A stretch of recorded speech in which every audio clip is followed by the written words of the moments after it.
ಬೆಂಗಳೂರು ಹೊರವಲಯದ ಆನೇಕಲ್ ತಾಲೂಕಿನ ಬೊಮ್ಮಸಂದ್ರದಲ್ಲಿ ಭೀಕರ ಸಿಲಿಂಡರ್ ಸ್ಫೋಟ ಸಂಭವಿಸಿದ್ದು 10ಕ್ಕೂ ಹೆಚ್ಚು ಕಾರ್ಮಿಕರು ಗಂಭೀರವಾಗಿ ಗಾಯಗೊಂಡಿದ್ದಾರೆ. ಶ್ರೀ ಸಾಯಿ ಕಂಫರ್ಟ್ ಪಿಜಿಯ 2ನೇ ಮಹಡಿಯಲ್ಲಿ ಇಂದು ಬೆಳಿಗ್ಗೆ 6 ಗಂಟೆ ಸುಮಾರಿಗೆ ಈ ಅವಘಡ ಸಂಭವಿಸಿದೆ. ಸ್ಫೋಟದ ತೀವ್ರತೆಗೆ ಬಾಗಿಲು, ಕಿಟಕಿಗಳು ಪುಡಿ ಪುಡಿಯಾಗಿದ್ದು ಕೊಠಡಿಯಲ್ಲಿದ್ದ ವಸ್ತುಗಳೆಲ್ಲ ಚೆಲ್ಲಾಪಿಲ್ಲಿಯಾಗಿವೆ. ಬೊಮ್ಮಸಂದ್ರದಲ್ಲಿರುವ 18 ಕೊಠಡಿಗಳ ಶ್ರೀ ಸಾಯಿ ಕಂಫರ್ಟ್ ಪಿಜಿಯಲ್ಲಿ ವೆಸ್ಟ್ ಬೆಂಗಾಲ್ ಮೂಲದ ಕಾರ್ಮಿಕರು ವಾಸವಾಗಿದ್ದರು. ಇವರು ಸಮೀಪದ ಖಾಸಗಿ ಕಂಪನಿಗಳಲ್ಲಿ ಕೆಲಸ ಮಾಡ್ತಾ ಇದ್ರು. ಪ್ರಾಥಮಿಕ ಮಾಹಿತಿಯ ಪ್ರಕಾರ ರಾತ್ರಿ ವೇಳೆ ಸಿಲಿಂಡರ್ನಿಂದ ಅನಿಲ ಸೋರಿಕೆಯಾಗಿತ್ತು. ಬೆಳಗ್ಗೆ ಎದ್ದ ಕಾರ್ಮಿಕರು ಕೊಠಡಿಯ ಲೈಟ್ ಆನ್ ಮಾಡ್ತಾ ಇದ್ದಂತೆ ಭಾರೀ ಸ್ಫೋಟ ಸಂಭವಿಸಿದೆ. ಸ್ಫೋಟದ ಬಳಿಕ ಕೊಠಡಿಯಲ್ಲಿ ಬೆಂಕಿ ಕಾಣಿಸಿಕೊಂಡಿದ್ದು ಮನೆಯಲ್ಲಿದ್ದ ವಸ್ತುಗಳು ಬೆಂಕಿಗೆ ಆಹುತಿಯಾಗಿವೆ. ಸ್ಫೋಟದ ಶಬ್ದಕ್ಕೆ ಸ್ಥಳೀಯರು ಬೆಚ್ಚಿ ಬಿದ್ದು ಸ್ಥಳಕ್ಕೆ ಧಾವಿಸಿದ್ದಾರೆ. ತಕ್ಷಣವೇ ಅಗ್ನಿಶಾಮಕ ದಳ ಹಾಗೂ ಪೊಲೀಸರು ಸ್ಥಳಕ್ಕೆ ಆಗಮಿಸಿ ಬೆಂಕಿಯನ್ನು ನಂದಿಸಿ ರಕ್ಷಣಾ ಕಾರ್ಯ ಕೈಗೊಂಡರು. ಅವಘಡದಲ್ಲಿ ಗಾಯಗೊಂಡ 10ಕ್ಕೂ ಹೆಚ್ಚು ಕಾರ್ಮಿಕರನ್ನು ಸ್ಥಳೀಯ ಆಸ್ಪತ್ರೆಗೆ ದಾಖಲಿಸಿ ಚಿಕಿತ್ಸೆ ನೀಡಲಾಗ್ತಿದೆ. ಕೆಲವರ ಸ್ಥಿತಿ ಗಂಭೀರವಾಗಿದೆ ಅಂತ ತಿಳಿದು ಬಂದಿದೆ.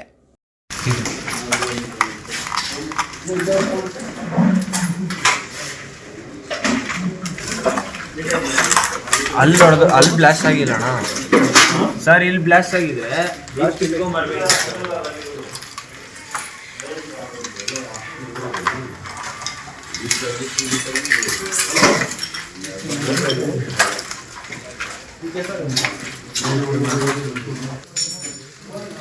ಸಿಲಿಂಡರ್ ಅದೇನೆ ಸರ್?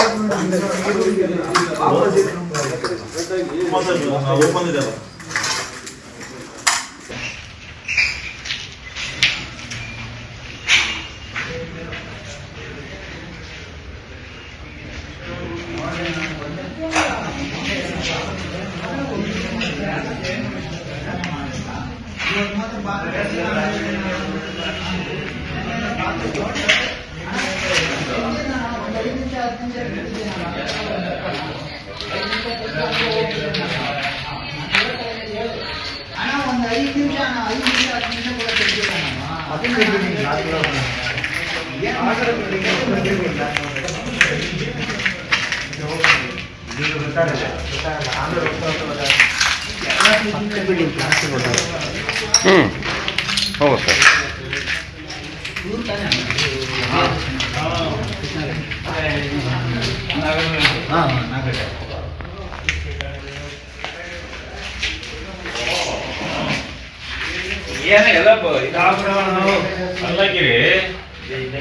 ಮಲಗೋದಕ್ಕೆ ಮಾತ್ರ ಜಾಗ ಅಷ್ಟೇ ನಾ ಹೇಳಿದ್ರು ನಿಮ್ಗೆ. ಒಂದು ಚೂರು ಗ್ಯಾಪ್ ಇಲ್ವೇ? ಅಷ್ಟೊಂದು ಜನ ತುಂಬಿಸಿದಾರ. ಅಪ್ಪ ಅದಾಗಲ್ಲ, ಹೋಗಲಾಗಲ್ಲ ಬೇಗ